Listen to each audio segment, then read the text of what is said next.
So recently I was messing around on a little website called google.com. Maybe you've heard of it, www.google.com. Pretty obscure search engine. And I came across a remarkable page of results. This is a first page of results from a Google search. Let me just read to you a list of headlines from Google.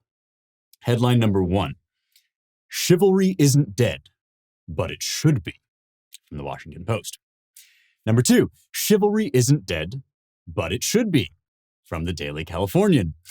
Number 3, no, chivalry is not dead, but it's about time it was. Number 4, chivalry isn't dead, at least not totally, from Men's Health. Number 5, chivalry isn't dead, but it should be, from Thought Catalog. Number 6, chivalry isn't dead, but it should be, from Troa. And number 7, this one is original, it's slightly different. Chivalry isn't dead, ... But it should be?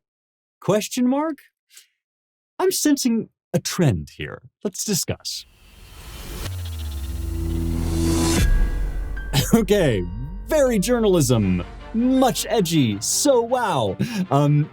This is an amazing page of results that I've just read to you from Google. It's like, I think it was 6 or 7 articles, all with the exact same headline. Many of them pegged to the same news hooks. A lot of them were about Brett Kavanaugh and his appointment to the Supreme Court and so on. And it was just this relentless onslaught in exactly the same language and terms on this masculine ideal of chivalry. And it's what really gets me about this sort of stuff whenever you come across it, because this is not the only place you can find it, although it is particularly remarkable. But whenever you come across like 10 different people all saying the same thing in exactly the same terms, you can also count on the fact that they probably think that they're like radical tastemakers. You know, they're really edgy. This is really a controversial opinion, and I'm really fighting back against the social consensus and systematic sexism or whatever. And yet they are literally all saying the same thing, which makes you wonder how edgy exactly they are. Let me just read to you a couple paragraphs from the first of these articles. This article on how chivalry isn't dead, but it should be, by Amy Kaufman in the Washington Post. These medieval defenses of Brett Kavanaugh, defenses of Kavanaugh's nobility and chivalry seem out of place. After all, Americans pride themselves on their modern, meritocratic culture. Moreover, the notion of a chivalrous Kavanaugh seems tenuous. As accounts of hazing, sexual assault, and drunken violence in his social circle keep emerging, we're getting the picture of a man who exhibits anything but modesty, restraint, and respect for women. And yet, in that sense, very little has changed between the Middle Ages and today. Medieval chivalry was also a fiction that masked aristocratic violence. Chivalry, which has always been more literary than real, has been called a, quote, protection racket because it forces women to rely on men to protect them from other men. Okay, right there in a paragraph or so, you have, I think, a pretty good summary of the major arguments against this big nebulous concept of chivalry that you'll hear all the time over and over again in exactly the same terms. Number 1, chivalry is un-American because it's anti-egalitarian. It has this idea of nobility. It has this idea that people should aspire to be like the upper classes. And of course, it has an inequality between the sexes built into it, that men should protect women, that women are worth protecting, that they have different roles in society, and so on and so forth. But also, more importantly, right, chivalry is a lie. It's hypocritical because it's really just, it's kind of a Marxist argument, right? Chivalry really just covers over power relations, and men are bastards and pigs, and what's really going on is that they're just dressing all of their sexism up in lofty, elevated language. At the same time, and this is really interesting to me, on Locals and sort of among the Young Heretics community over at youngheretics.com/locals, where I get to kind of interact with people a little bit more, I'm getting all of these requests to talk more about chivalry. Anytime I talk about chivalry and knighthood and, you know, the medieval period and poems like Gawain and the Green Knight and Arthur and the Matière de Bretagne and all of this stuff, whenever I raise it, people say, I want to know more about that. Tell us more about chivalry. So at the same time as chivalry is one of the most maligned concepts in popular media, it also seems to be one of the concepts in the West for which there is most hunger, most eagerness and excitement to learn about this thing.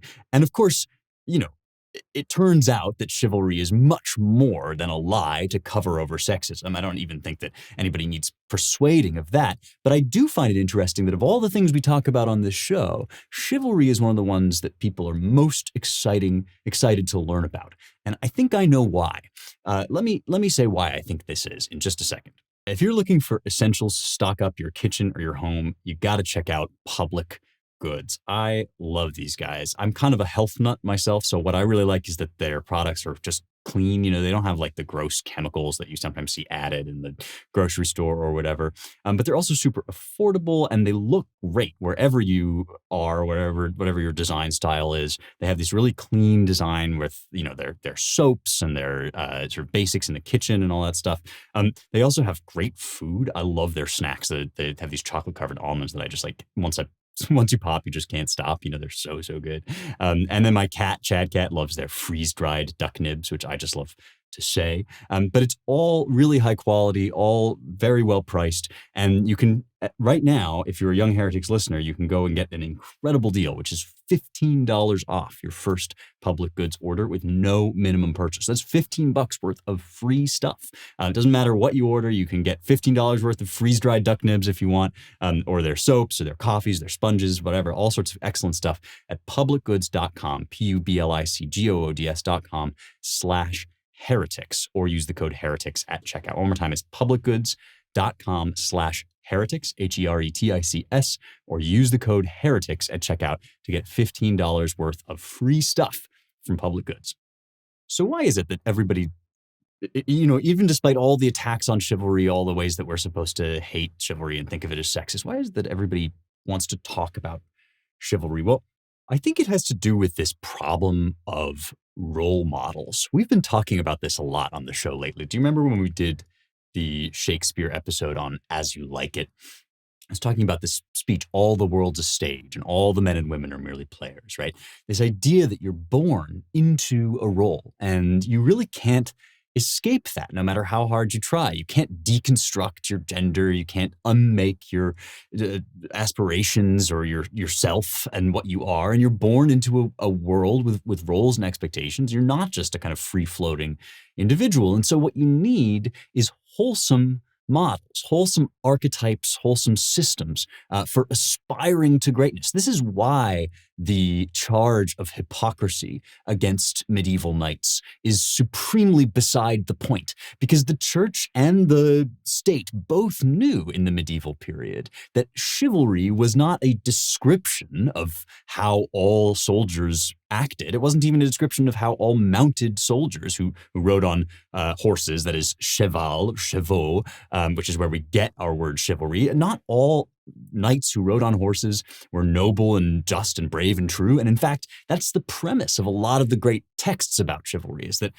not everybody, the world has fallen, people misbehave, men abuse their power, and so on and so forth. But there is this spirit of chivalry, this code of honor to which men can aspire. And when they aspire, you get different outcomes than when they don't aspire. So there's no escaping this. There's no escaping having some model, some ennobling model for how you ought to live as a man or as a woman, right? And so if you sweep that away, all you get is just an uglier, more drab model for people to aspire to. And you see the way that this affects people when people don't have hope, when people don't have role models, when they can't tell great stories of men of yore that they want to live up to.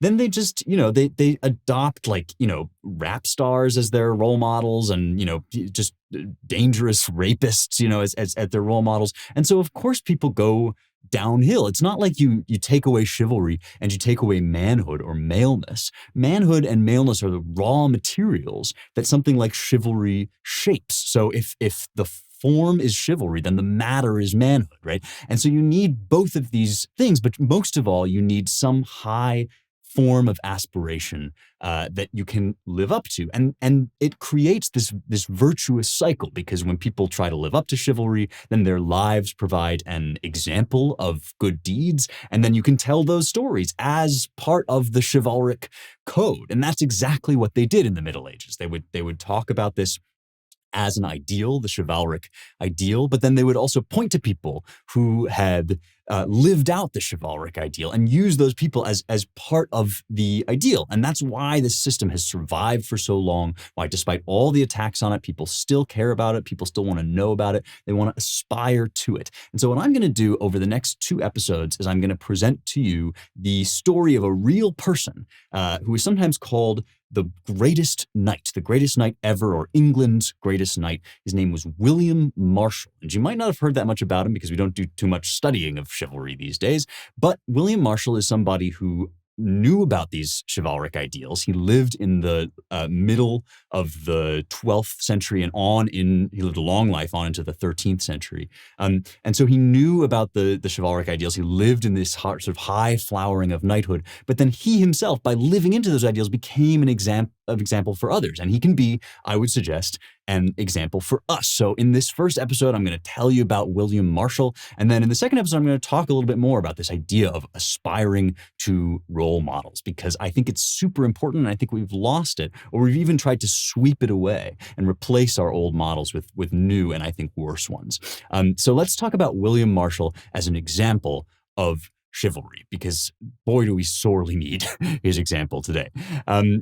This is a poem, this text that I'm going to talk to you about, the history of William Marshal. And it is the first vernacular biography of a layman from Europe. I think I got that right. It's kind of like, when we were so obsessed with diversity, we keep having to invent new firsts for the movies and TV. It's like, oh, it's the first Black, trans, disabled person to star in a Lifetime movie about Christmas. Like, so it's kind of like that. I always get a little amused when people cite this as this biography, but it is a really important document because it gives us the life of a guy who, he wasn't poor, he wasn't lower class by any means, but he also wasn't a king or, he wasn't a noble. That is, he wasn't born into a title. He eventually acquired one.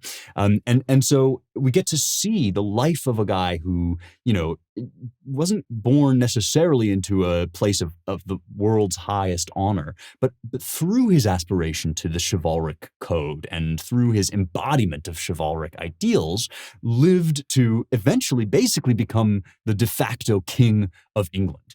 He was himself from the Norman part of the English realm. He lived under the Angevin kings, who were these famously kind of tumultuous and turbulent, but also great kings that also held vast tracts of land in France. And that's why everything was so turbulent under them, because they were kings of England. After the Norman conquest in 1066, the Battle of Hastings, the English kings are also sort of French nobility. But that means that they owe fealty in France to the French king, who's always trying to take back their territory or make demands of them. And in the case of William Marshal's life, making war on them. And Marshal lived through the reign of 5 kings, most of them in the Angevin dynasty. He was born while Stephen of Blois was still king. He was a little kid under Stephen of Blois. And I'm just going to go through these kings to start off so that I can remind you about some of this stuff. We've talked about some of this stuff before, but the kings of England can get so complicated and medieval history is so convoluted that I'm just going to remind you of all of these kings that William Marshal lived under. And how then we can talk about how he went from being a kind of obscure kid to being the regent, that is the sort of overseer of the young King Henry III. So born under Stephen of Blois, who is in a struggle for the crown with Empress Matilda, so called because she married the Holy Roman Emperor. And William Marshal's father, John Marshal, sided basically with Empress Matilda. So that was the inciting incident of his, sort of early life. Eventually, after that sort of civil strife ends, you get Henry II, who is the son of Matilda. So Matilda basically wins out in the end. And Henry II is the one who's married to Eleanor of Aquitaine, who, remember, was this great patroness of the arts, who came herself from Aquitaine in France, was also a sort of driving source of patronage for these great medieval chivalric romances and poems and all these songs that we sing of Arthur and the Matière de Bretagne. Remember, there's the Matière de France, which is the French stuff like Roland and so on, and even Charlemagne. And then there's the Matière de Bretagne, which is the sort of English half of all of this. And that's Arthur and Gawain, whom we've talked about before, and also some of the guys that went before William Marshal himself. So we got Henry II and Eleanor of Aquitaine. They've got a bunch of kids, including a kind of forgotten figure that's fun to know about. His name is Henry the Young King. And he's called that because he's crowned king while his dad, Henry II, is still king. So you have two kings in England, and there's conflict between them as well, just to complicate things. But this is sort of a fun tidbit about English history, because what it technically means is that there's like an extra Henry, because Henry the Young King doesn't get called Henry III, but technically he is the third Henry, which means that like Henry VIII should actually be Henry IX. And so you can sound really smart at cocktail parties when you say to people, well, actually, Henry VIII should have been Henry IX because of Henry the Young King. Anyway, there's Henry the Young King. He's an important figure in William Marshal's life. They have a kind of bromance, which we'll get into talking about. After Henry the Young King dies, and after Henry II also dies, we have a slight conflict between the two remaining sons, Richard and John. Richard wins out and becomes Richard Lionheart, goes on the Third Crusade, is captured on his way back. It's a grand and adventurous king in the history of medieval England, very famous, followed by like the worst king ever, whom we talked about with Ted Cruz. Remember John? King John was a shit. This was like a sort of stock phrase that we mentioned, truly represented in this biography of William Marshal as a disloyal cad, and in some ways the most unchivalrous king. And that's an important thing, because remember that this is not just, the age of chivalry is not just the age when everybody is all great and nice. It's the age when people are aspiring to these ideals. And so you can see when they fall short of them. And John falls short. He's dishonest. He's duplicitous. He goes back on his word. And he ends up so overtaxing the barons that they rebel against him. You have the Barons' War, which leads to Magna Carta. Marshal is a big part of all of this. He lives through this all. He lives on into his 70s until finally John is succeeded by Henry III, who's the very young king, and Marshal serves as regent, fights one big last great hurrah at the Battle of Lincoln, because under Henry III we have a big civil conflict. The French basically try to take back not only their French territory, but also England. And this is all part of the long-standing enmity between Frenchies and Brits, right?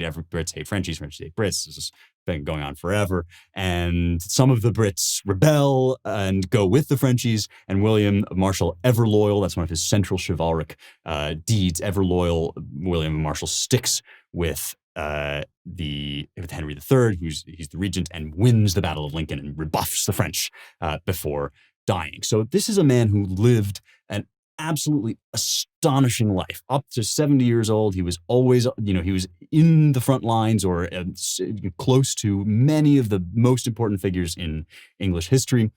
And throughout, he displayed, sometimes in the face of bad leadership and, tyrannical monarchs, he displayed all of the virtues of kingship. And of course, this is a biography that we're going to be reading that's written by his friends, by his son, commissioned by his son, and also his squire, John of Early.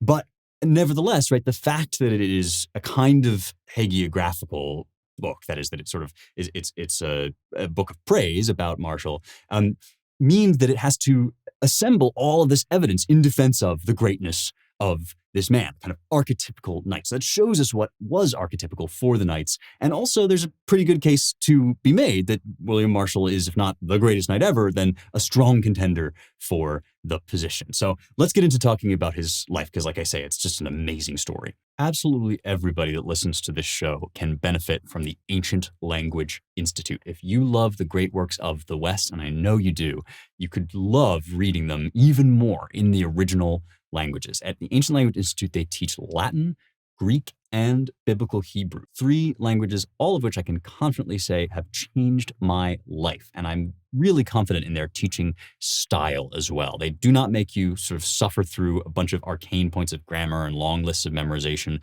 before they get you to the texts themselves. You can really quickly start reading Aristotle, the Bible, the great poets of the Augustan era, the Old Testament, and so forth.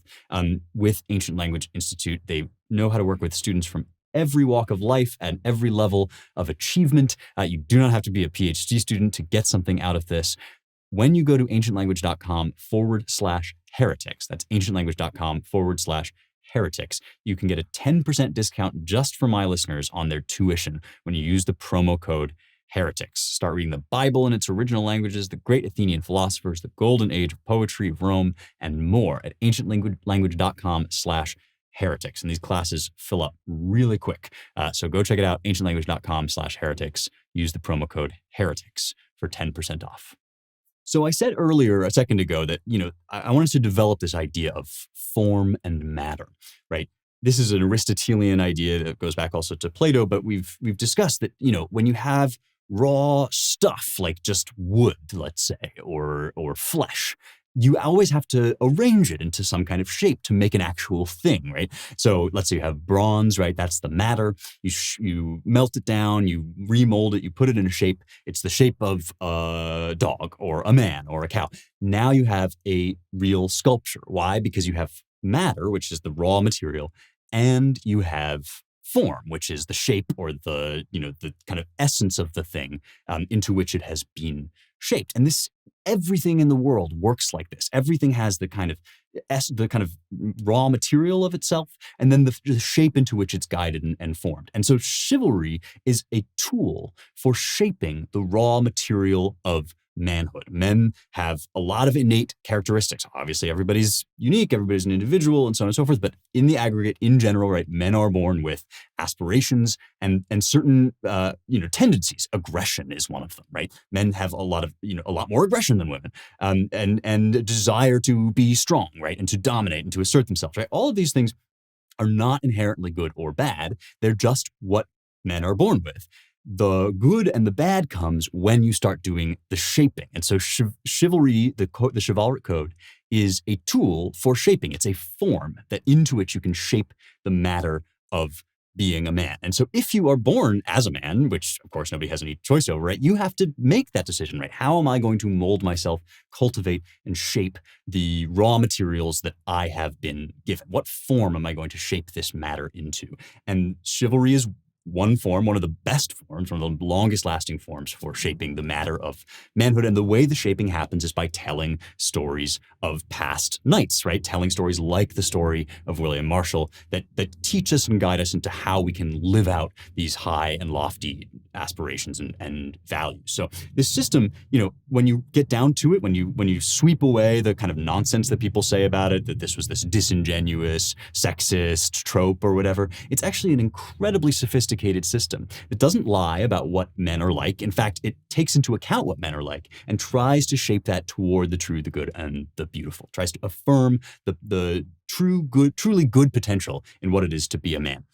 But just to talk about those raw materials a little bit more, let me read to you one of the most entertaining stories from William Marshal's youth. By the way, Marshal is just a title for a kind of steward, so somebody that sort of takes care of certain aspects of the king's household. But at this point in history, it has become largely a sort of family name.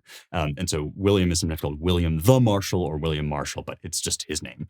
Let's talk about what happens when he was a kid. Remember I said that his father was fighting sort of on the side of Matilda against Stephen of Blois. He was part of this sort of rebellion. And when Stephen basically besieges William Marshal's father, William Marshal ends up getting sent over as a kind of ransom. This is something that often people would do in negotiations and exchange. Say, I'll give you my son as a surety that I'll keep my word. And so Marshal is now in the enemy camp. He's being kept by King Stephen. And here's what happens. I'm reading from a really lovely translation by Nigel Bryant. We haven't had this text around in modernity for very long. It was rediscovered in the 19th century, although William Marshal himself has been known ever since he lived. He was very famous in his time, and he's been known ever since. He shows up in chronicle histories and so forth. But as a biography, this thing has only been around for just over 100 years. And so this is, one of the latest translations of it by Nigel Bryant, and really fun. He explains all the, weird place names and stuff. And it's a good, cracking good read. But let me just read to you this story of Stephen keeping William Marshal as a young boy, as a kid, as a hostage. Some wicked, fawning villains came to the king and said he should hang the boy. His father was made well aware of this, but he said he didn't care about the child, for he still had the anvils and hammers to forge yet better ones. That's some good medieval innuendo. I still have the anvils and hammers, right? I've still got I can still have sex, I can still make other kids, right? When this was reported to the king, he was incensed and gave orders for the boy to be taken to the gibbet and strung up. To the gallows he duly sent him with a mighty escort, being very afraid of ambush.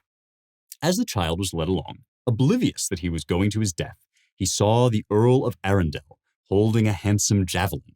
With boyish excitement, he said, "Let me have a go with that spear, sir." When the king heard his innocent glee, he wouldn't have him hanged that day for all the gold in France. His heart overcome with warm compassion, he picked up the child and said, "You're reprieved. You'll not die today, truly."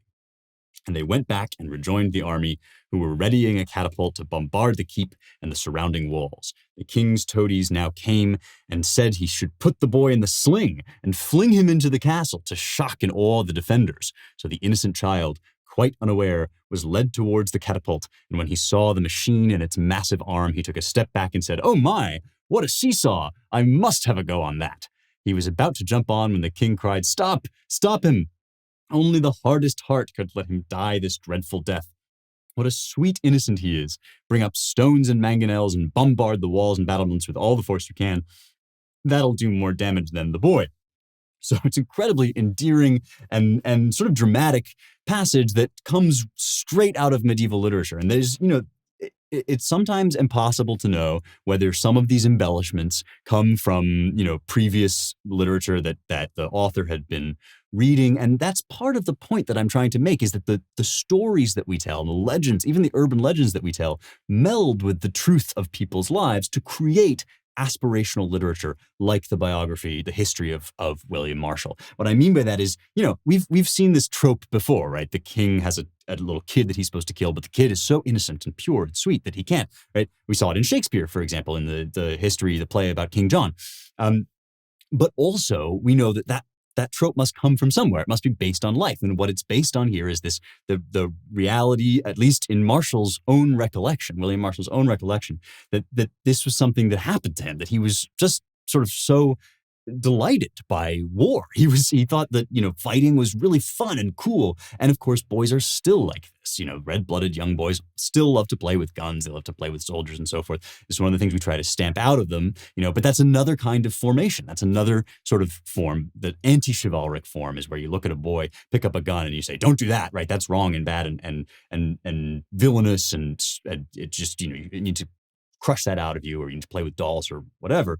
But this is an era in which they know what to do with this kind of lad, right? It's so great that he just thinks this is awesome. And it turns out that this is one of the central aspects of his character. This is part of his raw material. He's just a very swashbuckling kind of lad. And it turns out that he's really strong and grows up to be very capable in war. At this point in time, right, you had to be able to carry all this heavy armor and lance and so forth and mount a horse. The great war horses, which were called destriers. And there's a passage here, this is from later on in the book, but I'm just going to read to you a passage about what it took to be a knight in this time, because knights, fundamentally at this point are part of the military, part of the king's retinue, part of the entourage of the royalty. So here the poet says, and by the way, we don't totally know who wrote this poem. Some people think it was a fellow named John. I think that's probably wrong. It seems to be an anonymous person. He's been hired, like I said, by William's son shortly after his death, and by John of Orleans, Esquire. He says, "What's involved in performing deeds of arms? Is it like wielding a winnowing fan, or swinging a mallet or an axe? No, indeed. It's a great deal tougher than that.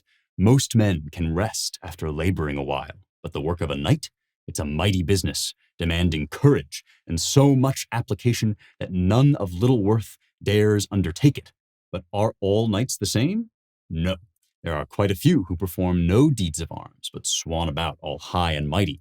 Any knight who seeks great honor needs to be thoroughly schooled in arms, and at the Battle of Lincoln there were some who learned enough to achieve the highest renown. Prowess wasn't hidden in that engagement. You'd have seen an array of knights all armed, mounted on their destriers, shields braced. No one equipped with a good and worthy steed and a stout lance in hand would have swapped them for all the gold in Bly, or lent them on this occasion. They'd have taken some recovery." So this is another important dimension of chivalry, right? Is that it requires a worthy and noble cause, defending a woman, defending the realm, right? That's part of using the raw materials of manhood in some good and noble and true endeavor. We might think about what these endeavors are now for ourselves in our own lives, right? Are you on the adventure of trying to, settle down and find a wife? Are you on the adventure of starting a business, right? What is the noble thing that calls forth your best self, right?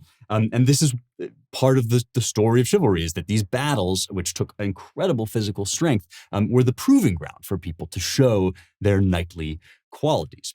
But of course, as the author mentioned, not all knights had these qualities. It wasn't just about being physically strong. So now let's talk about what were the things, the moral qualities, the spiritual qualities that went into knighthood.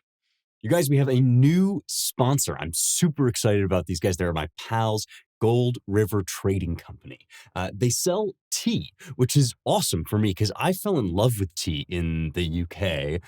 It's obviously a big drink over there, but it can be really, really hard to get good tea in America. I think Americans kind of look down on it. They're like, oh, the Boston Tea Party or whatever. But actually, tea is a big part of our history too. Big part of the revolution, big part of, the founding fathers drank it. And Gold River Trading Company makes really high quality tea that is American themed, which is particularly cool. They have a 1776 American breakfast blend black tea. They have a gunpowder green tea, which is my personal favorite. When you go to goldriverco.com and use the promo code Heretics, you can get a deal that they're just offering us. It's 10% off when you go to goldriverco.com and order tea there. Like I said, lots of premium blends, not just those two that I mentioned. And it's really a lovely way to kind of start your morning, or even, in the afternoon, you have a nice cup of tea. Oh, it's all so good. I've totally missed it from England. So I'm really glad to find this great company, Gold River Trading Co. Go to goldriverco.com and get 10% off when you use the offer code Heretics, Heretics, at goldriverco.com.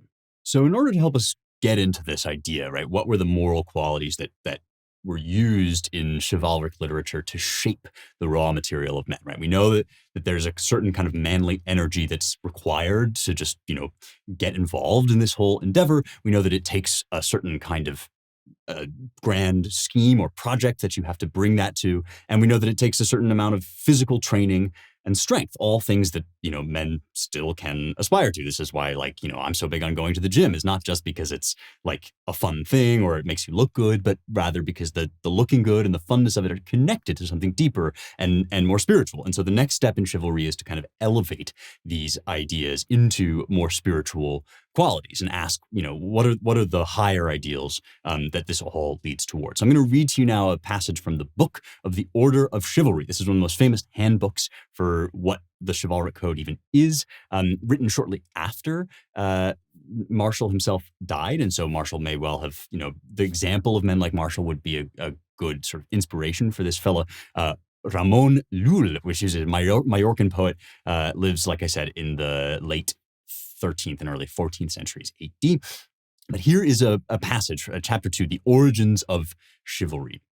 He says, when charity, loyalty, integrity, justice, and truth grew weak in the world, then there began cruelty, injury, disloyalty, and falseness. Thus error and trouble came into the very world where God had planned for man to know, love, serve, fear, and honor him. Fortunately, however, no sooner had laxness in enforcing the law first arisen than fear in turn caused justice to be restored to the honor in which she was formerly held. Therefore, all the people were divided by thousands. Out of each 1,000, there was chosen a man more notable than all the rest for his loyalty, his strength, his noble courage, his breeding, and his manners. I'm going to read those again. His loyalty, his strength, his noble courage, his breeding, and his manners. Afterwards, they sought out the beast that was most suitable, strongest to sustain labor, hardiest, and best able to serve the man. It was found that the horse was the most fitting creature because they chose the horse from among all the beasts and gave him to this same man who had been picked from among 1,000. And because the horse is called in French cheval, therefore the man who rides him is called a chevalier, which in English is a knight. So this is kind of a mythic. I mean, the history of William Marshal is history with a point of view, right? It's true tales told from a certain point of view, which is a pro-Marshal point of view. This is really kind of a mythic sort of legendary telling of how knighthood came about. It was much more complicated than that. We've talked about this before. Sort of warlordism had split the post-Roman Europe, especially Western Europe, apart into all these warring tribes. Eventually, mounted laymen rose up who could really, use their fighting prowess and their advanced weaponry to lead an army or to become, powerful in war. And this system of kind of aspiration and morality grew up around it with the help of the church. But this is a kind of mythological version of that, where this happens in one grand moment, and the horse, the noblest of all beasts, is given, and therefore, because the horse is called a cheval, we have this chevalier, and therefore chivalry. But note well the moral story about why this is going on, which is true, right? Because as I said, you have basically a sort of chaotic situation in Europe, warlordism run amok. And this is when the author says charity, loyalty, integrity, justice, and truth grew weak in the world. And so chivalry was designed essentially to restore charity, loyalty, integrity, justice, and truth against cruelty, injury, disloyalty, and falseness. So again, these are not descriptive ideas. They are what we would call normative ideas, normative being like, it's not how things are, it's how things ought to be. And, perhaps more importantly, they're aspirational ideas. They are ideas that we use as shaping tools for men to aspire to, so that their raw, manly energy can be channeled in a way that is helpful for charity, loyalty, integrity, justice, and truth. And holding those ideals above you as a kind of standard, right, is the way to carry chivalry forward into the very different circumstances of 21st century America, right? So let me read to you now a passage from this History of William Marshal, which says almost the same thing, and tells about how one man, namely Marshal, and then through him the Henry the Young King, whom I mentioned, right, becomes a kind of gateway for the revitalization of chivalry. I remember I talked about how, studying the life of men who really live out these ideals is one of the ways that we carry these ideals forward, right? Chivalry gets a rebirth when people live them out, and then when we tell the stories of people who live them out. So let me read to you a passage from the time when Marshal was basically put in charge of Henry the Young King, the kind of younger kid who was crowned under Henry II. And Marshal became his sort of ward, and they had a kind of bromance. They got along really well until they didn't, which we'll get into in a second. For a long while now, he, that is Marshal, was the presiding influence over his lord, and rightly so, by God, when he was so intent on raising him in prowess. I promise you, the good, handsome, courtly young knight behaved in such fine fashion that he revived the spirit of knighthood, which was then in terminal decline. He was the portal, the door, the gateway through which that spirit returned. He was its standard bearer.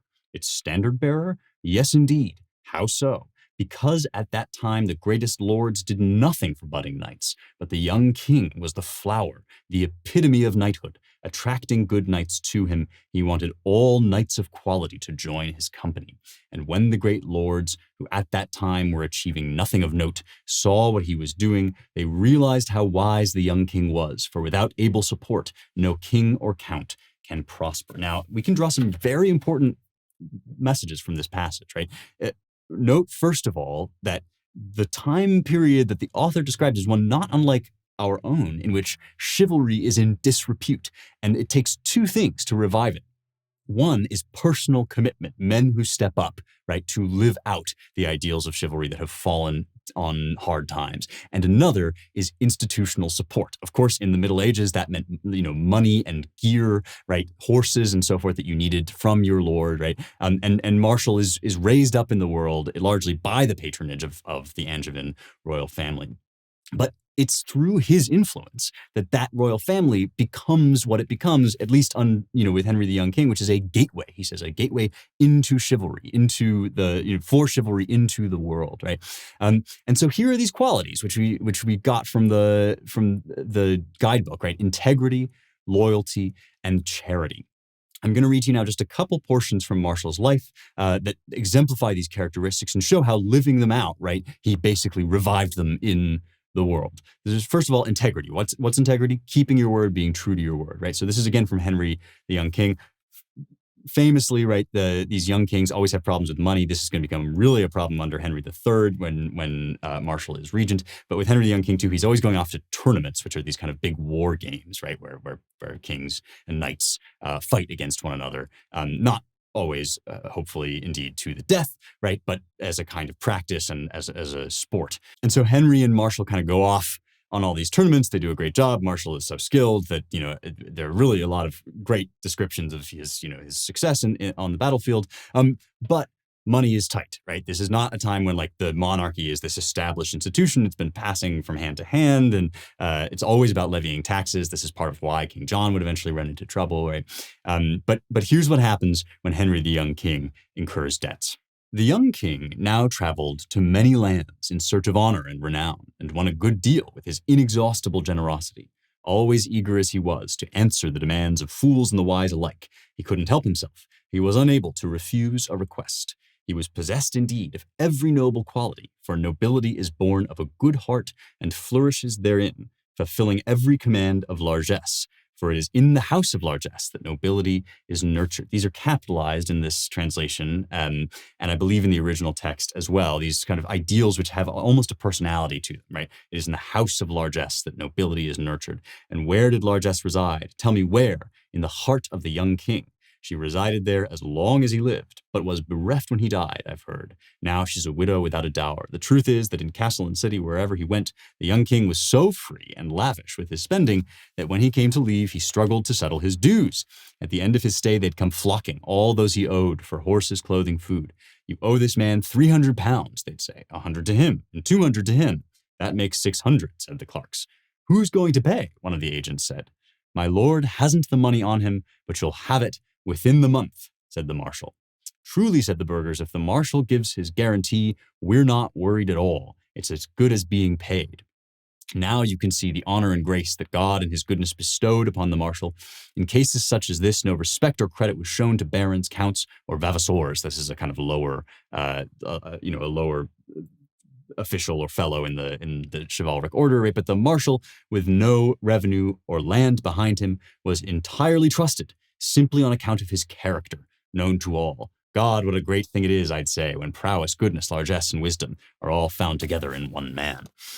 So his word is his bond, right? And everybody knows this about him. And even, kings are sort of less trustworthy than him. And this is Marshal's integrity, which is one of his core spiritual attributes, right, is importantly shown to predate his wealth and influence, right? It is in the house of largesse that nobility is nurtured, and Marshal's innate largesse, he's elsewhere shown as kind of not really caring that much about booty and giving generously from the spoils of all his military victories, right?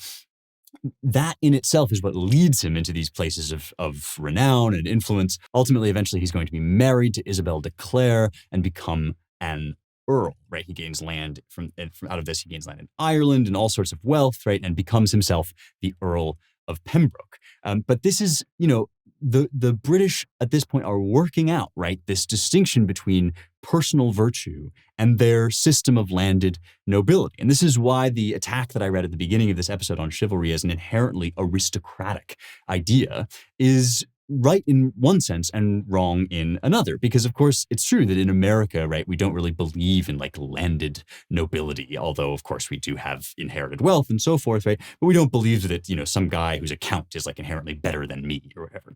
But we do believe, right, in the elevated nature of personal character. Good personal character elevates a man, and it is an excess of democracy, right? It's taking democracy to way too far to say that, we all need to be the same as one another. We can't have ideals, and we can't elevate some people over other people, right? What this text is working out is that by elevating people on the basis of their virtues and by inviting them to aspire to their virtues, right, you make this kind of marriage, which we have come to call meritocracy, right? But it's more than that, right? It's this marriage between the outward form of nobility and the inner reality of nobility. And this is, why when Marshal does become a person of great influence and wealth, nevertheless, he remains trustworthy. And so this other virtue is loyalty, right? And loyalty is contrasted throughout with envy. The people who sort of whisper in the court or behind the closed doors to the king, right, to try to poison his mind. That's envy. And it's loyalty which keeps Marshal, he has a falling out with the young king. Or in a second, we're going to read about his falling out with King John. And yet, nevertheless, right, he stands behind these kings because he has pledged his word. So let's talk about one of the most kind of difficult conflicts in Marshal's life and show this idea of loyalty working through it, right? So what happens now is, remember I mentioned to you that at this point, there's this weird conflict, this double bind, in which the kings of England, who have come over initially in the Norman conflict and are now the Angevins, which rule over this territory that is kind of focused on Anjou, which is why they're called Angevins, right? They are kings in England, but they owe homage to the King of France. And the King of France is not always particularly friendly. And at this point, it's Philip Auguste, one of the great kings of France, who also went to the Third Crusade with Richard, and who is kind of a potential enemy and is going to eventually become a very real enemy. But this problem extends down from the kings to the nobility, that they hold lands in both of these places. Marshal's heritage is Norman, so from the north of France, and this text is written in Norman French, right? So he has this kind of double bind where he owes homage for those lands. That is, he owes his allegiance to the King of France. And he also, of course, owes fealty to King John, who at this point is King of England. He has these English lands, right? And here's what he says to John. "Hear me, my good lord. I have no guarantee of peace, and the time has almost expired for my land in Normandy. What can I say? If I don't pay homage for it to the King of France, it'll be disastrous for me. I'll be lost beyond recovery. What can I do?" "I know you to be so loyal," the king replied, "that you could never bring yourself to desert me at any price. I'm perfectly willing for you to pay him homage and avoid such loss. I don't want you to lose the capacity to serve me. I'm well aware that the more you own, the better service you can give." So this is the kind of ideal of chivalric interchange between a knight and his lord, right? He has these lands, he owes homage, and he cannot simply lie or twist things around, right? He has to go and pay homage. And some people think that maybe he's kind of hedging his bets here, because then he can have sort of 1 foot in France and 1 foot in England if it turns out that John, falls short and is conquered. But the other way of looking at this, right, is that this is a man who is being absolutely scrupulous to the letter about his integrity, right? And it turns out, in fact, that even when King John goes back on his promise, right, and accuses Marshal of treachery for paying homage to the French king, nevertheless, Marshal stands by him, right? And this is a famous theme in the history of the court and of kings, that an honest advisor is really hard to come by because everybody just wants to flatter you. But the guy that'll tell you the nasty stuff, the guy that'll tell you when you've gone really wrong, right? That's the guy that you want around, because he's the guy that's going to stick with you when things go bad. This is true also in personal friendships, right? You do not want people that just always tell you you're okay, always tell you everything's great. You want people that are going to be honest with you when you fall short, so that you can hold one another to account. So this happens even under John. And importantly, right, this is one of the things that makes William Marshal an important figure in the drafting of Magna Carta. When the barons rebel against John, Marshal stands by him. Let's read a little bit from that passage as well. "These allied barons came to London to oppose King John, but you should know that the Marshal had no part in any of this. He greatly regretted the intemperance of both sides. He didn't approve or wish for any of it. Nor was he involved in the agreement made between the barons and the citizens of London. With the approval of the latter, the allied barons came to London and sent, I understand, for Louis, the King of France's son." This is going to be the source of no end of trouble, which we'll get into next week. "They had great confidence in him and sent for him to be brought to England, promising to make him their lord. What a foolish enterprise. But before all this, the king had laid siege to Rochester, squandering a fortune in the process. What happened was this: he made his way to Dover by sea. Why by sea rather than land, I shan't go into now. It's not important to my story. And sent for an army of Flemish kings and foreign mercenaries who wanted just to loot and pillage every day.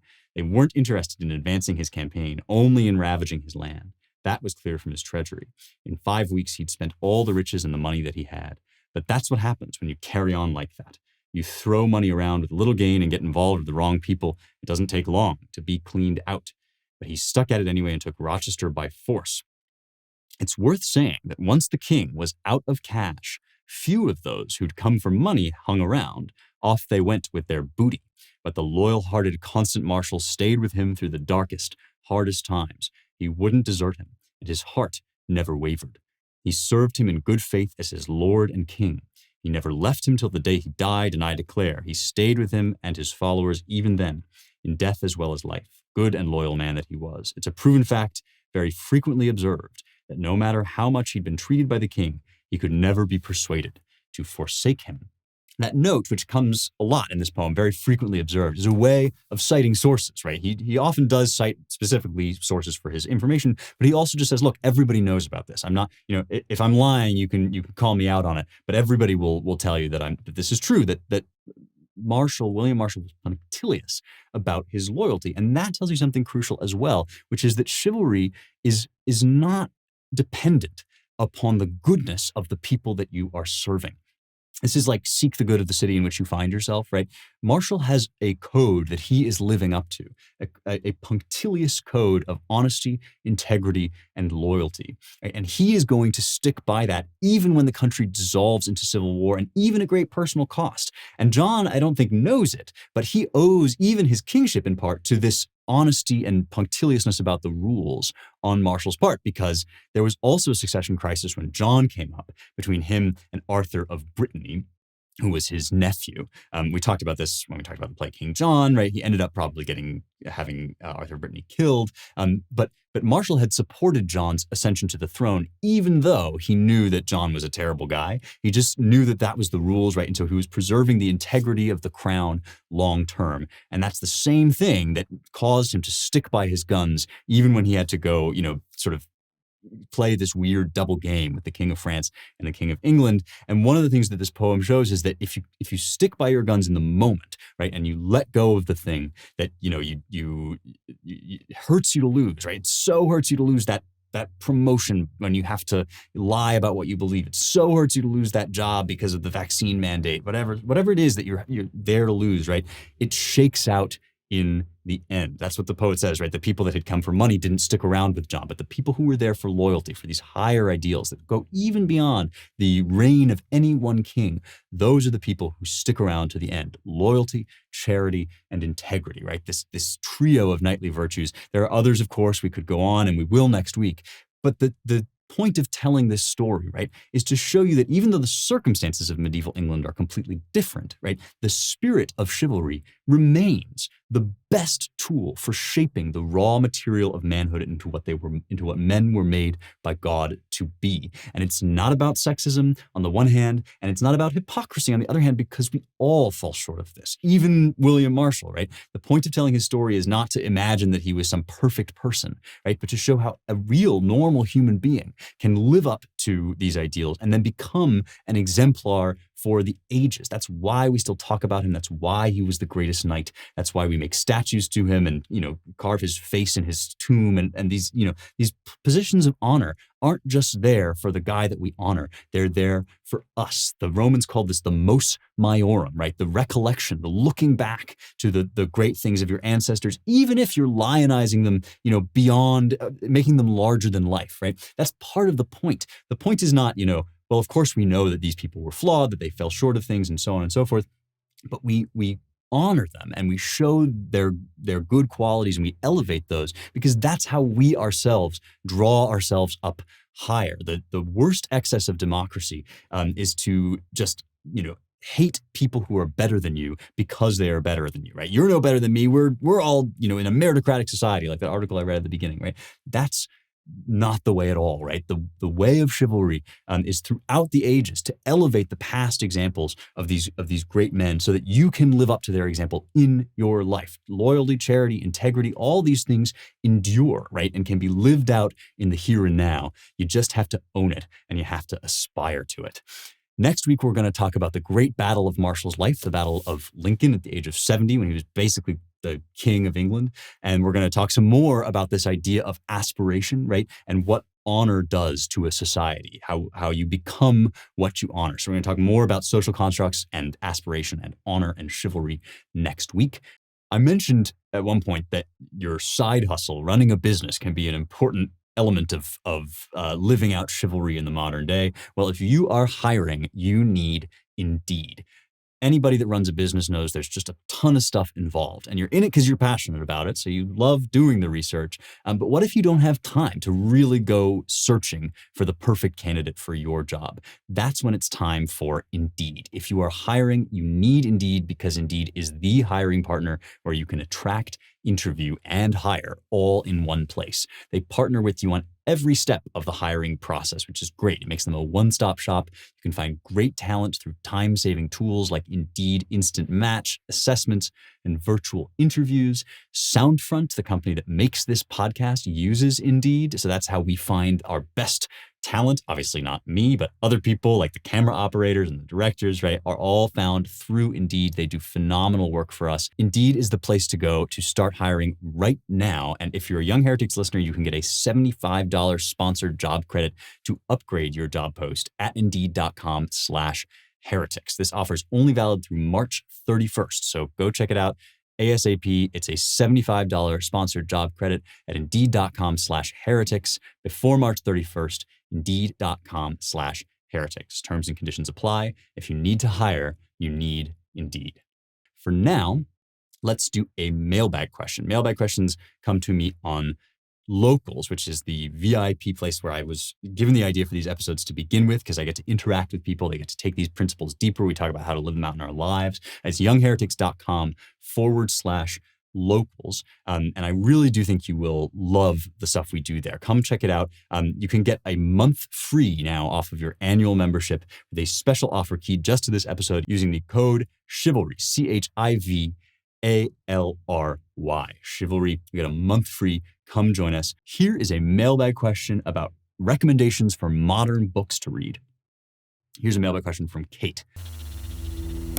Hi, can you offer any recommendations for new good books, novels of the last 10 to 20 years? I have loved exploring the classics with you since I discovered Young Heretics, but I am not yet to the point where those constitute light reading. Well, me neither. Let me be clear. I have grown very frustrated with popular recommended book lists, such as bestseller lists or celebrity book clubs, etc. I no longer trust them because I have found the suggested material to be condescending, patronizing, or shallow. Is nothing modern worth reading? I really don't have a preference regarding the genre. I just want to know if you've come across any new books or novels recently that are genuinely good and also fun and easy to read. If not, is there anyone you trust who offers such recommendations? Okay, I'm really glad that you asked about this, because it's actually something that I've been getting more interested in lately as well. And let me say, first of all, that I'll use this history of William Marshal as an example, right? When I heard about this book, I knew I had to read it because I knew that everybody wanted to learn about chivalry, and I thought, I'm going to go check out William Marshal and learn about him. And it's only like 227 pages long in the translation. I thought, oh, it'll be easy, right? I read quickly. It took me a long time. And I've said before, but I'm going to say it again, right, that it is no great shame to take a long time with classics. Point of your reading time is not quantity, but consistency and quality. Reading every day and reading so that you understand. Take more time with books that matter more, that are denser, that are deeper, right? But absolutely, you also want to give your brain a break sometimes. You want to read something modern, and modern things are generally easier. On Locals, you can go check out, if you're a VIP, that we got into a big conversation about classic sci-fi, classic fantasy, and stuff like that.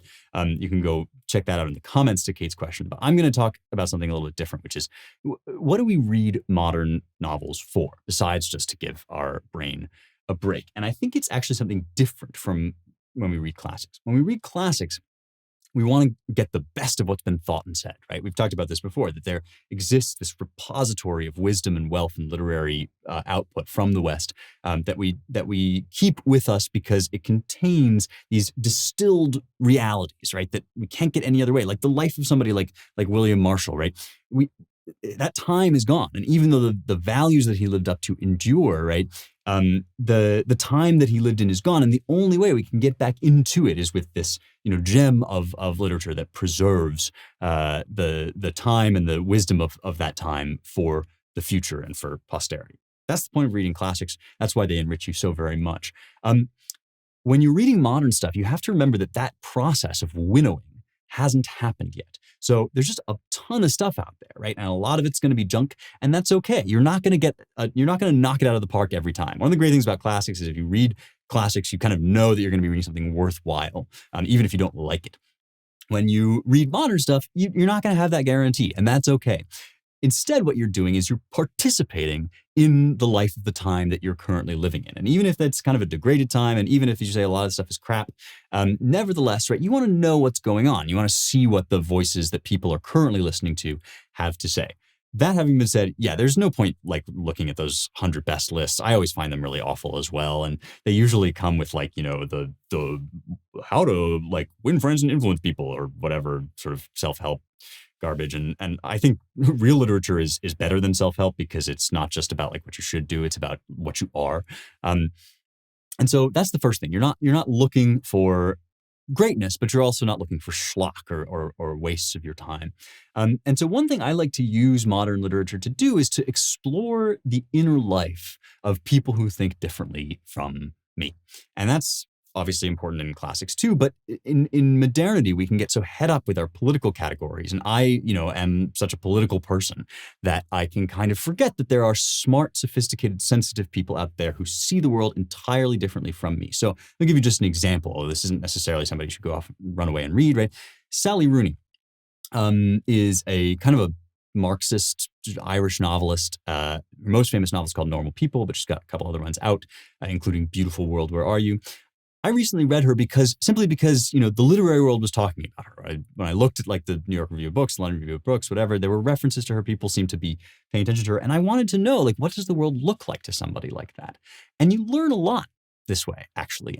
And people reveal things in their art that they didn't even intend to reveal. I think this is especially true if you read Rooney. Don't read Normal People. Read Beautiful World, Where Are You? People don't like it as much, but it actually shows you something about the mindset of young people who are being made miserable and making themselves miserable with their philosophy, right? It's very easy read, but it also kind of it opens your eyes, I think, and makes me at least more able to talk to people who are maybe seduced by Marxism or who are just feeling overwhelmed by the digital world. She's got a lot of good stuff about that. So for getting inside the head of sort of young leftists, Sally Rooney is an incredibly sophisticated and perceptive writer. Read Beautiful World, Where Are You? If you're interested in the famous one, go read Normal People. But we can't just read leftists. And also some people have moral reservations about reading Rooney because she doesn't let her books be published in Israel. And I totally respect and understand that. Another fellow that people don't talk about as much anymore, but that I really love is Ian McEwan. Enduring Love is one of his great novels. Atonement is a novel that was made into a movie recently that's really wonderful by him. He's a man of the left too, but he's a sort of a British leftist, so much more sensible, and was recently in The Guardian defending his association of manhood with XY chromosomes, which I thought was pretty good. So he's a person that lives in the real world. He's worth reading. Somebody on Locals mentioned Tom Holland, our old pal. All of his books are great. Dominion's great. Persian Fire is really good. That's his book about the Persian Wars. There's a book called Breakfast with the Dirt Club, which you can find reviewed in the latest Claremont Review of Books by Mike Anton, which I think is really worth reading as well. It's about being a soldier in Afghanistan, and it's kind of a memoir / novel. And then one last novelist I'll throw your way is Donna Tartt, who, if you're interested in the classical stuff, the ancient stuff that we talk about on this show, you'll love The Secret History, which is a really wonderful book that she wrote. And then there's The Goldfinch, which is a flawed, longer novel, but still, I think, really good and really worth reading. All right, I hope that gives you some stuff to be getting on with. Remember that you're doing something different. You're not only entertaining yourself, but you're trying to get the lay of the land for what people are out there who might be different than you are thinking and how the world looks to them. If you disagree with people's arguments and you want to know why people still believe in the arguments that seem so obviously wrong to you, it's a good way of getting into their heads and to see the world the way they see it is to read novels by people that don't agree with you politically.